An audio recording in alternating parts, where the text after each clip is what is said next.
Στα 26 μου με βάλαν φυλακή. Έκανα φίλους προσευχή γυμναστική. Σε όσους πίστευα χαθήκανε κι αυτοί. Μπαίνοντας μέσα στο κελί όλα αρχίζουν. Οι τύχοι ψιθυρίζουν. Είναι ασέβεια να λες για το όνομά μου. Τι να μου πείτε, για θυμηθείτε. Είμαι ο φοριού ρε πουτανάκια, υποκληθείτε. Βγήκατε, κράξατε, πως το ξεχάσατε. Πως απ' τα αρχίδια τα δικά μου ρε χορτάσατε. Γαμώ τη μάνα σας, τα δίθεν πλάνα σας. Ήρθε η ώρα σας, βαράω την καμπάνα σας. Άκου ρε Λίνο, ρε μανιατάκι. Είσαι τραβέστο σαν την Τζένι Χιλουδάκι. Κι αν έχεις κάτι, πες το σε μένα. Μα μην ξεχνάς το ποιος σου πήρε την Παρθένα. Την είδες ράπερ μόρι σούπερ μακαρένα. Γάμω τον κόλο σας και σας μαλακισμένα. Λες είσαι ράπης και φουσκωτός.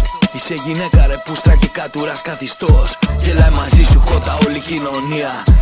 Το τρέξιμο σου έχει αφήσει ιστορία. Και κάπως έτσι σας γαμάω από τη φυλακή. Να ξέρετε θα λείψω 5 χρόνια το πολύ. Κάπως έτσι σας γαμάω από τη φυλακή. Να ξέρετε θα λείψω 5 χρόνια το πολύ. Τρίκαλα πουτάνες, αρχίζει το show. Με στυλ του prison break και εσείς του baby o. Τι να μου πεις ρε βλάκα. Είναι ασέβεια να λες για το όνομά μου. Ξύπνησε το θηρίο. Ξύπνησε το θηρίο. Ξύπνησε το θηρίο. Βρήκατε τον μπελά σας. Θέλατε τη συνέχεια του κερατάδες, γεια σας.